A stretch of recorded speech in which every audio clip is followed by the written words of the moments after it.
Yes, Prabhu, you can start. Om Namo Bhagavate Vasudevaya. Om Namo Bhagavate Vasudevaya. Om Namo Bhagavate Vasudevaya. Srimad Bhagavatam, Canto 4, Chapter 8, verses 3 to 5. Verse number 3.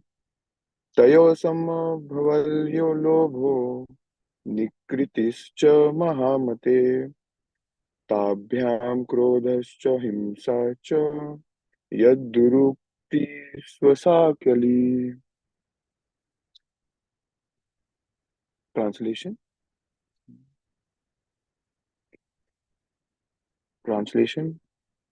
Maitreya told Vidura, O great soul, from Dambha and Maya were born greed and Nikriti or cunning. From their combination came children named Krodha, anger, and Himsa, envy. And from their combination were born Kali and his sister Durukti, harsh speech. Text 4. दुरुक्तौ कलिर्आर्दता भयं मृत्युं च सत्तमा तयोश्च मिथुनां जग्ने यातना निरयस्तथा. O greatest of all good men, by the combination of Kali and harsh speech were born children named Mrityu, death, and Bhiti, fear. From the combination of Mrityu and Bhiti came children named Yatana, excessive pain, and Niraya, hell.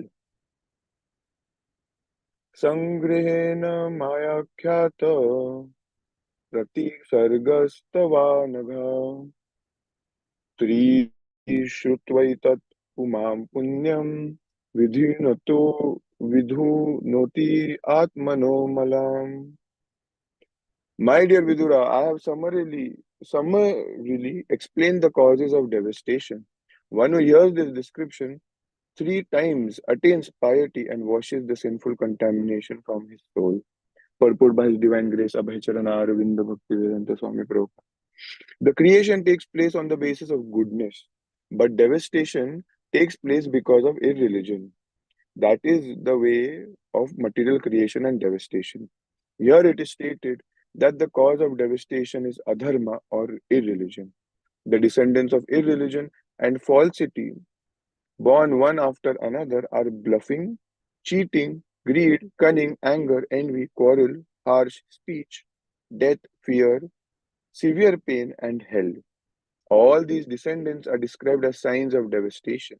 If a person is pious and hears about these causes of devastation, he will feel hatred for all these, and that will cause his advancement in a life of piety.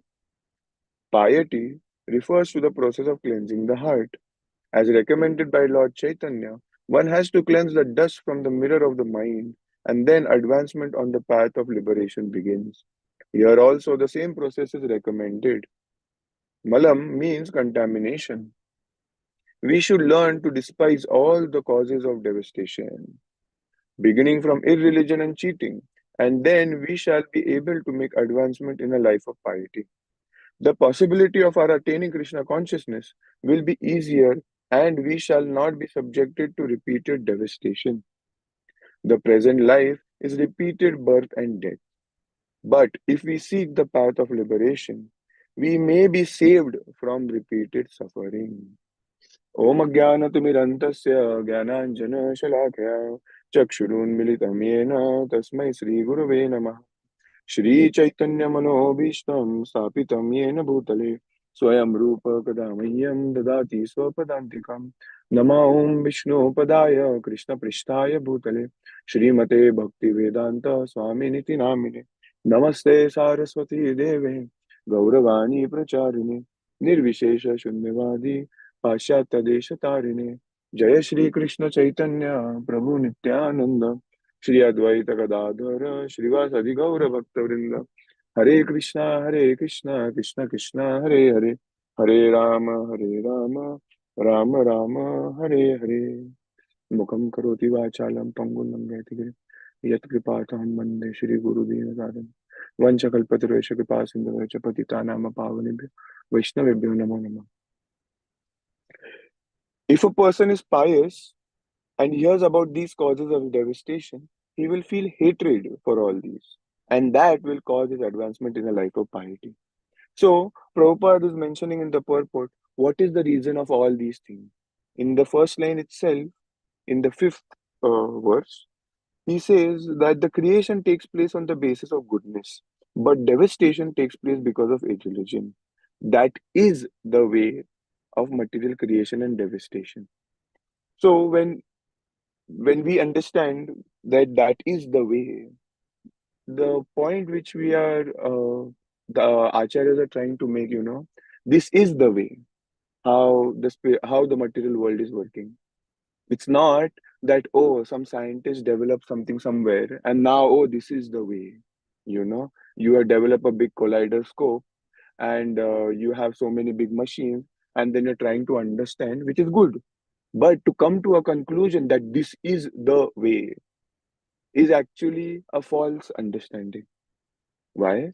Because because every single moment, every single year, there come new and new theories which defeats the old one. And it's a future check which is given by the scientists. So we cannot depend on it at all. Vedas were given 5,000 years back and they still are relevant today. So when the Shastras say that this is the way, yes, then we have to accept the authority of Shastra. Yes, we have to accept, yes, that this is the way the material world is created. It's not by, oh, if they prove something, then the Shastra is correct. Yes, that means that we take science, modern science, as the authority. Okay, because why is this a big problem? And why?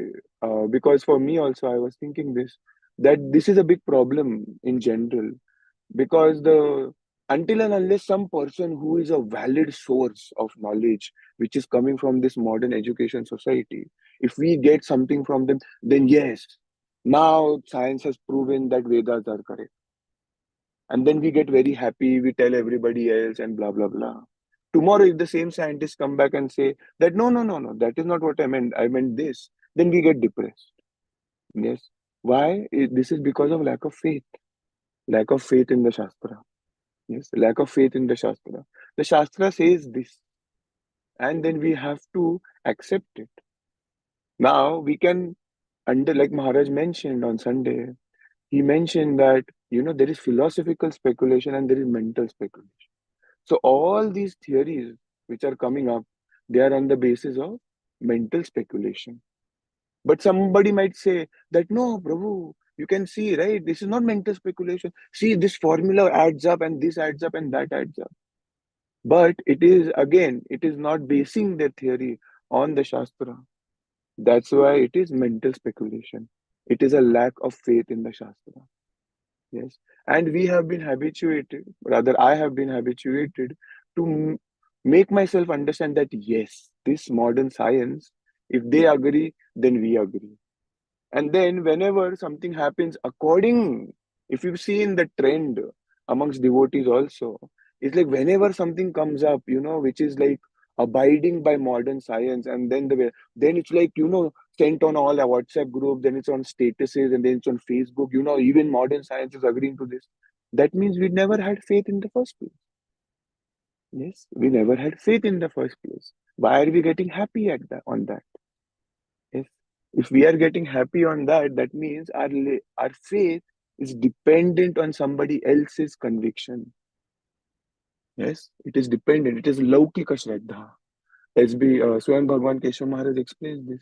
This is Laukika Shraddha. It is not Shastriya Shraddha. So so when Prabhupada came to the West and when he said that if they did not go to the moon, I was listening to one of the lectures of Maharaj. He was saying when they did not go to the moon, hundreds of devotees actually left the movement. Why? It does not matter whether they went on the moon or not. That is irrelevant. But we have to have this whole theory that no, no, no, maybe Prabhupada, Prabhupada, this is and that, and then they explain it this way and that. Why do we need those explanations? Who needs those explanations? Those who have Komala Shraddha. Yes. those who have Komala Shraddha. So that's why Madhura Kadambini, like Mataji had taken this whole part, the series. In there, she explains very clearly, right? That yes, there is Laukika Shraddha, and then there is Shastriya Shraddha. And that's why when Prabhupada is mentioning this is the way, yes, so much faith, yes, Prabhupada has in the Shastras. So much faith Prabhupada has in the words of the Acharyas. And that is our basis of moving ahead in bhakti. Yes, that is our basis of moving ahead in bhakti. So that's why when he says over here, piety refers to the process of cleansing the heart. And this is also very important. Usually, because I've heard this, that's why I know now. It's that usually what is piety? If I speak, if I'm doing annadan, it is piety. Yes. If I'm helping a person on the street, oh, such a nice devotee. Yes. Or, such a nice person, such a moralistic person, such a, ethical person. He's doing the right thing. Do the right thing. Do not cheat anybody. Yes. And it is a very nice thing. Yes. Now, what happens is that when some things like we were talking about Mahabharata, and Maharaj was explaining in Mahabharata what has happened is that Yudhishthir, actually, who was that? Jayadratha, right? I think Jayadratha, when Krishna tried to, Arjuna was trying to kill him, but no, he couldn't kill him at the end of the day. And then uh, Krishna made this whole plan, you know. And then Krishna told Arjuna, you kill him right now. Even though the sun was set, theoretically, the sun had set. And everybody was like, now there is no war, right? So then Krishna told Arjuna, pick up your bow and just kill him on the spot right now with your arrows. Now, at that moment, for a Kshatriya to not abide by the codes of warfare is severe than death, actually. But what did he do? Sarva dharman parityajya mamekam sharanam raja aham tvam sarva papebhyo moksheshami ma sucha. He abandoned all varieties of religion. What did he abandon? The ethics and the morality. Yes. Usually, as devotees, because we come from a background, I don't come from a background.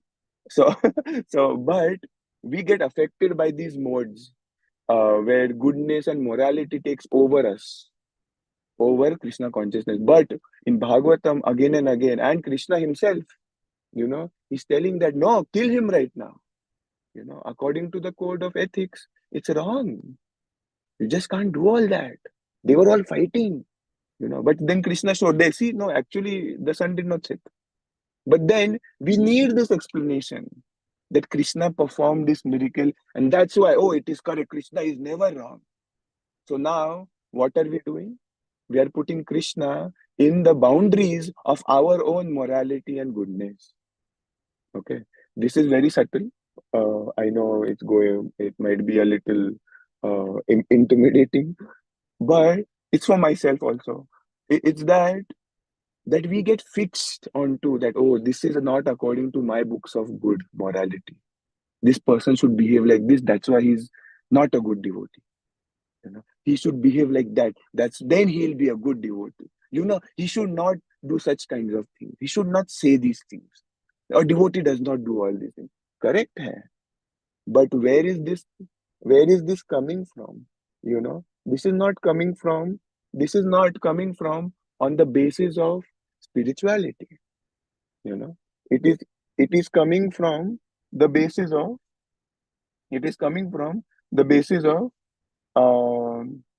give me a second, sorry.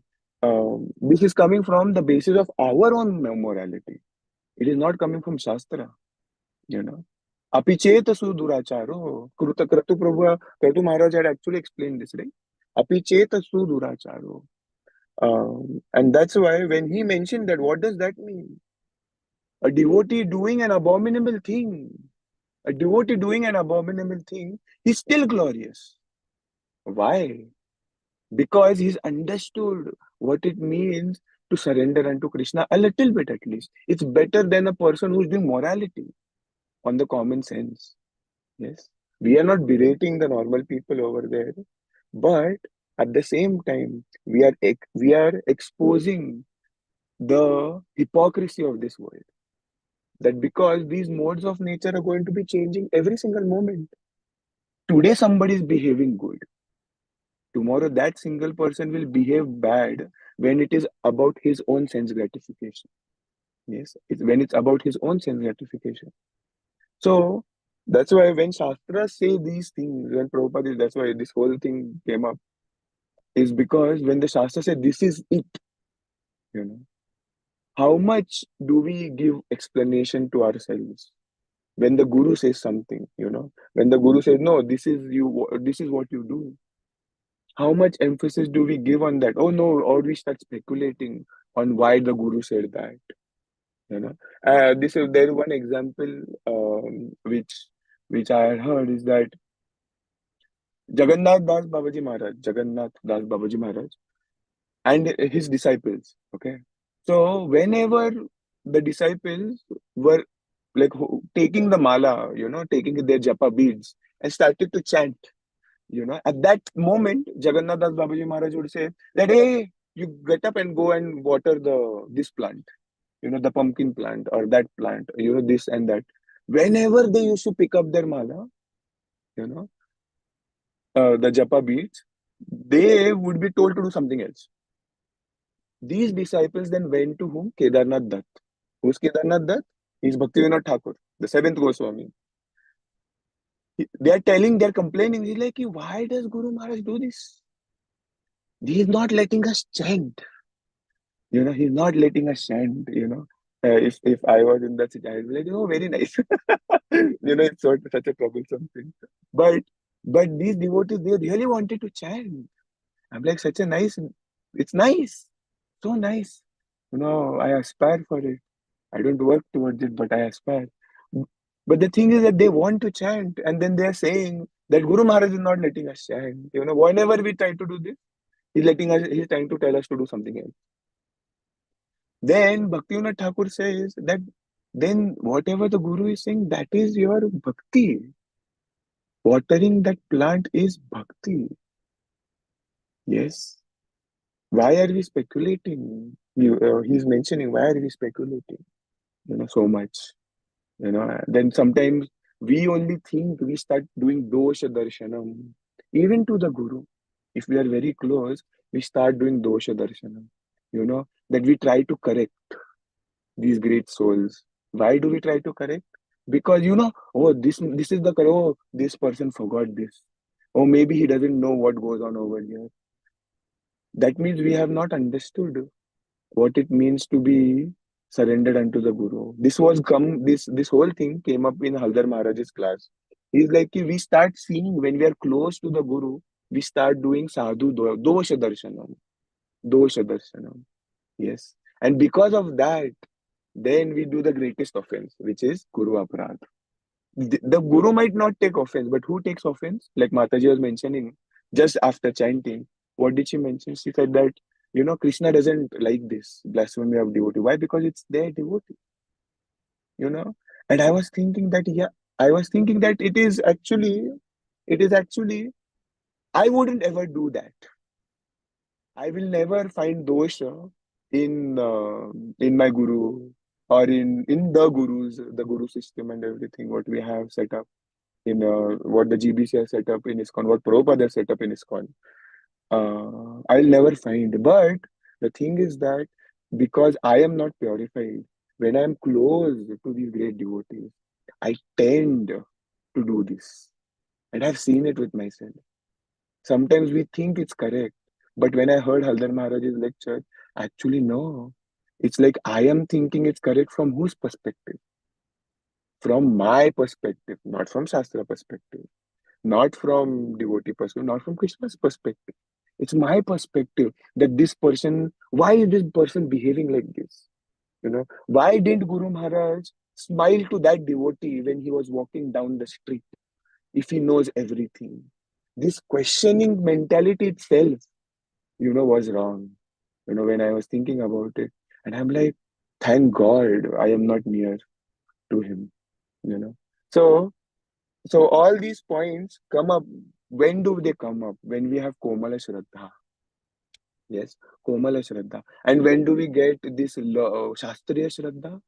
When we come to such forums, which Vamshi Gopal Prabhu every day and Mataji every day, they make an effort to start this program, is when we study Shastra.